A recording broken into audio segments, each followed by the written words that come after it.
എല്ലാവർക്കും നമസ്കാരം. കുറച്ച് ദിവസങ്ങളായി നമ്മൾ പത്രമാധ്യമങ്ങളിലും അല്ലെങ്കിൽ നവമാധ്യമങ്ങളിലൊക്കെ കാണുന്ന ചില കാഴ്ചകൾ നമ്മളെ വല്ലാതെ വേദനിപ്പിക്കുന്നുണ്ട്, വിഷമിപ്പിക്കുന്നുണ്ട്, ചിന്തിപ്പിക്കുന്നുണ്ട്. ശരിയാണ്. പക്ഷേ മൊത്തം തലമുറയെക്കുറിച്ച് ചില ആളുകളെങ്കിലും നമ്മളോട് പറയുന്ന ചില കാര്യങ്ങൾ കേൾക്കുമ്പോൾ വിഷമം തോന്നുന്നുണ്ട്. കാരണം ഇന്നത്തെ തലമുറയ്ക്ക് ഇത് എന്തു പറ്റി, ഇന്നത്തെ തലമുറ വല്ലാതെ നശിച്ചു പോയല്ലോ, ഇന്നത്തെ ഈ തലമുറകളിൽ ഇങ്ങനെയൊക്കെ ഉണ്ടായല്ലോ, നമ്മുടെ നാട് വളരെ സമൂഹം നശിച്ചു പോയി. ചില മാധ്യമങ്ങളിലൊക്കെ ചില ആളുകൾ പറയുന്നത് കേട്ട് കഴിഞ്ഞാൽ നമ്മുടെ ഇന്ന കോടി ജനങ്ങൾ മുഴുവനും നശിച്ചു പോയെന്നുള്ള രീതിയിലാണ് പറഞ്ഞുകൊണ്ടിരിക്കുന്നത്. അപ്പോൾ തലമുറകളെ കുറിച്ച് പറയുന്ന സമയത്ത് ചിന്തിക്കേണ്ട ഒരു കാര്യം, കാലം എല്ലാ കാലത്തും മാറ്റങ്ങളുണ്ട്, മാറ്റങ്ങൾ എല്ലാ കാലത്തും ഉണ്ട്. ഒരു പക്ഷേ മാധ്യമങ്ങളും എന്താ പറയുക, ചാനലുകളും അല്ലെങ്കിൽ നവമാധ്യമങ്ങളൊക്കെ ഈ ഇത്തരത്തിലുള്ള ഇൻസ്റ്റഗ്രാം, അതുപോലെ ഫേസ്ബുക്ക്, അതുപോലെ ഒത്തിരി മാധ്യമങ്ങൾ വന്ന സമയത്ത് ഈ ശ്രദ്ധകൾ കൂടുതൽ കിട്ടാനുള്ള ഒരു സാധ്യത ഉണ്ടായി എന്നുള്ളതാണ് അർത്ഥം. അതായത് ഒത്തിരി കേസുകളും അല്ലെങ്കിൽ ഒത്തിരി കാര്യങ്ങളുമൊക്കെ കാഴ്ചക്കാരിലേക്ക് എത്തിക്കാനായിട്ട് അവർക്ക് സാധിക്കുന്നുണ്ട്. അത് പലപ്പോഴും ചിലത് ഭീകരതയാണെന്ന് പറയാം. ഭീകരത എന്ന് മാത്രമല്ല, ഒരാളെ കൊന്നു കഴിഞ്ഞാൽ അയാൾ വീണ്ടും കൊന്നുകൊണ്ടിരിക്കുന്ന ചില സിറ്റുവേഷൻസ് നമ്മൾ കണ്ടുകൊണ്ടിരിക്കുകയാണ്.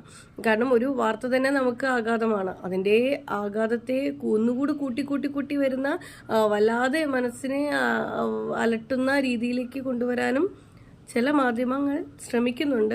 അതവരുടെ റേറ്റിംഗ് കൂട്ടാനായിരിക്കാം. പക്ഷേ മലയാളികളെ മാത്രമല്ല, നമ്മുടെ ഓരോ മനുഷ്യൻ്റെ മനസ്സിനെ അത് അത്രമേൽ വേദനിപ്പിക്കുന്നുണ്ട്, അത്രമേൽ അത് ചിന്തിപ്പിക്കുന്നുണ്ടെന്നുള്ളത് വേറൊരു വിഷയം. അത് ചില ആളുകളിൽ മാനസികമായ ആഘാതവും സൃഷ്ടിക്കുന്നുണ്ട്.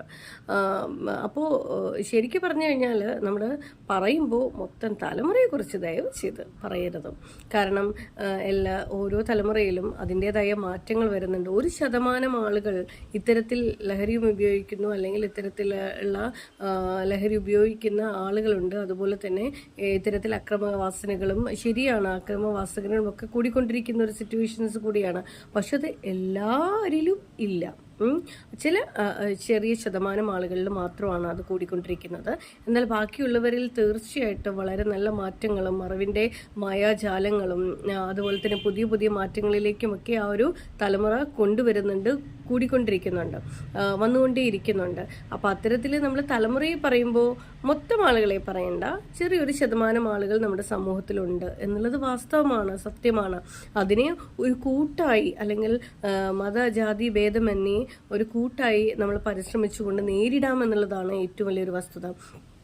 നേരിടുക തന്നെ വേണം. കൗൺസിലിങ്ങും അതുപോലെ തന്നെ ലഹരിയുമായി ബന്ധപ്പെട്ട വിഷയങ്ങൾക്ക് തീർച്ചയായിട്ടും അതിൻ്റെതായിട്ടുള്ള അവയർനെസ് ക്ലാസ്സുകളും ഒക്കെ കൂടുതൽ മുന്നേറ്റങ്ങളിലേക്ക് കൊണ്ടുവന്ന് നമുക്ക് ആ സമൂഹത്തിലുള്ള ഇത്തരത്തിലുള്ള അനിഷ്ടമായ സംഭവങ്ങളെ നമുക്ക് നിർത്തണമെന്നുള്ളത് വളരെ വലിയൊരു വാസ്തവമാണ്.